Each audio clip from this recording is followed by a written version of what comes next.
Hi, today I'm reviewing the Benton Cacao Moist and Mild Toner. And really quick, I just want to say, I purchase all these products with my own money. I'll never waste your time with sponsored ads or videos. I don't take any paid promotions or sponsorships or get any products for free. So if you want to help support the channel, share this video, subscribe, like it, or check out the link below, or check out my Patreon community. And if you want to join my Patreon, they heard me say a naughty word the other day on accident. Hot mic! It's a hot mic, and I said a naughty word. And I really never do, but anyway, okay. So, Benton is a brand. They have a lot of good stuff. I don't review a lot of their stuff. I don't know why. But anyway, so they've got this line. I think they've got this, a moisturizer as well, which I have, which is really nice. So, okay, so I say it's a soothing and moisturizing toner packed with cacao extract that relieves stressed skin. Apply it to freshly washed face, free from artificial fragrance and alcohol, suitable for all skin types. I'm really enjoying this one. I was a little bit worried. I wasn't going to get a chance to review it before I finished it because it's getting down there, but I was determined to make sure I reviewed it before I finished it because what's the point? If I don't review it and I finish the whole thing, what's the point? I don't tell anybody about it. So anyway, okay, first criteria is packaging, clear bottle, nice packaging. No, nothing too exciting about it. I do recommend keeping it in a cabinet when you're not using it just because it's clear mostly, which lets light in, which can degrade certain antioxidants such as cocoa. Okay, in terms of denatured drying tablets of alcohol, it does not contain any of those. In terms of fragrance, it has no real scent to it. I guess, with Benton, they use a specific Hyaluronate preservative complex, which is a combination of 3 different ingredients. And they use that instead of other types of preservatives, which people can be sensitive to. One of those that they use in that Hyaluronate is Japanese pepperberry. And I guess no Benton product that uses can ever really get a 10 out of 10 because that Japanese pepperberry does have a potential to irritate some skin types. I haven't had any issues with it. And compared to certain other preservatives, it's probably far less sensitizing than a lot of other ones, such as Methylcellulose, which I can never pronounce properly. But anyway, that ingredient, that Japanese pepperberry, can be an issue for some people. A lot of people, even those with very sensitive skin types that I've talked to that use a lot of Benton stuff, haven't had issues with it. So anyway, so take that with a grain of salt, do a patch test, and you'll probably be fine. Especially, there's certain, Lorraine, she comments frequently, and she uses their Centella gel and some of their masks. And she has pretty sensitive skin, has never had any issues with it, so... Anyway, I do want to mention that in terms of fragrance, a lot of this stuff is, your mileage may vary. I might give something a 1 out of 10 and you love it. So, I mean, if it works for you, that's awesome then. So, anyway.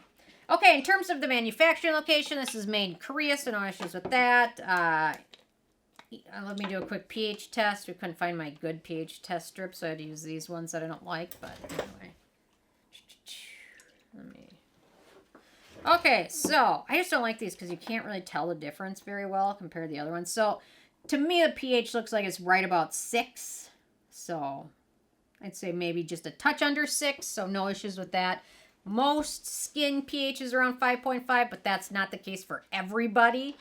Just depends on your personal microbiome of your skin, what your actual pH is. It can vary, but the average is around 5.5. So water texture, it's a toner, use it with a cotton pad, or you can pat it onto skin. I prefer to have a toner step in my routine and an essence step because my skin is so dry, and I like products, so I want to use as many of them as I can fit in my evening routine, given the time being. So I like to cleanse, then I'll do a toner, let it work, and then apply my essence, pat that on, and then move on to serums and things like that. But you don't necessarily need to have that many steps. You can pat this on or apply with a cotton pad. Either way is just fine. There's no issues with that. I prefer to certainly use something with a cotton pad, or now they make those nice reusable ones that you can wash. I like to use a cotton pad after cleansing just to make sure I got everything off. Sunscreen, makeup, oil, whatever else. Toxins or whatever. Toxins, that sounds so stupid. Not toxins, but whatever. Debris, I don't know. I just prefer to do that, especially like in my evening routine at night when I'm not showering, because, I don't know, there's 1 or 2 nights a week I'll shower in the morning, and it's hard for me to bend over the sink and really wash because of my back, so I think the cotton pad thing is nice to make sure I got it all. Okay, and then once it absorbs, it sets to a natural finish that is non-sticky, so very nice. So no issues at all with that. Okay, antioxidants and beneficial ingredients in this one. So we've got cocoa extract, antioxidant, anti-aging, skin conditioning ingredient. We've got cocoa seed extract, good antioxidant, anti-aging ingredient. Sodium hyaluronate, which is a humectant. We've got white willow bark extract, which is a ingredient that contains anti-inflammatory natural stalactites, which makes it, it's a relative of salicylic acid. It also contains flavonoids and phenol compounds that give it a tonic, astringent, and antiseptic properties for skin. Okay, then we've got black willow extract, which is another skin protecting ingredient. We've got Madecassoside, a biologically active component from Centella asiatica. Wound healing, skin soothing, and antioxidant ingredient. Cocoa flower extract, a good skin conditioning ingredient. And then finally we've got Betaine, which is a sugar beet derived humectant. So not a crazy long ingredient list, but some nice ones. Antioxidants in there, some humectants, astringent ingredients, and Madecassoside, which is wonderful. Ike, do you want to come say hi to everybody? Ike, he came down and then he's being shy. Ike, come here. Here he is. Dun, dun, dun. He's a baby. He's kind of cranky today. Are you cranky? He doesn't like reshooting. He doesn't like reshooting. No, he doesn't. Good boy. Yeah. Okay, thank you. Now he's here for the long haul. Once he realizes there's no food, he'll be gone in a second. Anyway. Yeah, you're just a baby. Yeah. That's it? That's all they get? He wants a raise, I think. You want a raise? Yeah, I know. We all do, especially with the price of everything going up like crazy. Thank you, Ike. Okay, in terms of animal testing, this brand is cruelty-free, so that is awesome. No issues with that. He's gonna... I don't think he can fit under the table. We've all put on that winter weight. It's tough. He has and I have, so we got to work on losing that. Which is hard when there's so many good cookies. Okay, in terms of performance, so it's a decent, reliable, efficient toner for me. I really like it.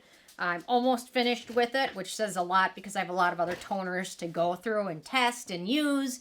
And a lot of times I'll get halfway, I'll use them for a couple months, review them, and then set them back because I didn't absolutely love them. And this is one, I'm certainly, after I review this, I'm going to finish it up, and I really enjoyed it. Works great daytime, evening, leaves my skin feeling soft and smooth. Not quite as hydrated as certain other toners, like the Dr. Ciracle Kombucha toner or the I'm From Rice toner. Those are a little bit more hydrating. This one's a little more in the middle. It's a great option for most skin types as well as acne-prone skin. So for acne-prone skin, there's no ingredients of note, which is wonderful. Okay, in terms of the price, so this is a full size, 150 milliliters, 5.3 ounces, retails for about $20, which makes it pretty affordable, especially a bottle lasts quite a while. I would say twice daily use, this bottle's lasted me about 3 months, so it's a pretty good deal. And you know what? If you Google it, it'll probably be on sale somewhere. In terms of the it factor, it's really nice. For me, it's not a must-have. I don't necessarily know I'd repurchase it, but I really do like it. I picked the moisturizer version of this one up, and I really enjoy that too. It's a decent toner. It definitely will finish it, which does say a lot about it because I've got like a whole drawer of other toners I need to finish up before they go bad. And this one I'm definitely going to finish up.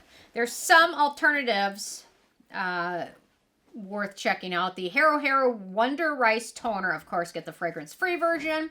The Sioris New Day Toner and the Paula's Choice Weightless Repairing Toner are all alternatives to this, but I think this one's the most affordable one out of all of them. So, anyway, worth checking out. So, with a 10 being a perfect score, I give this one an 8.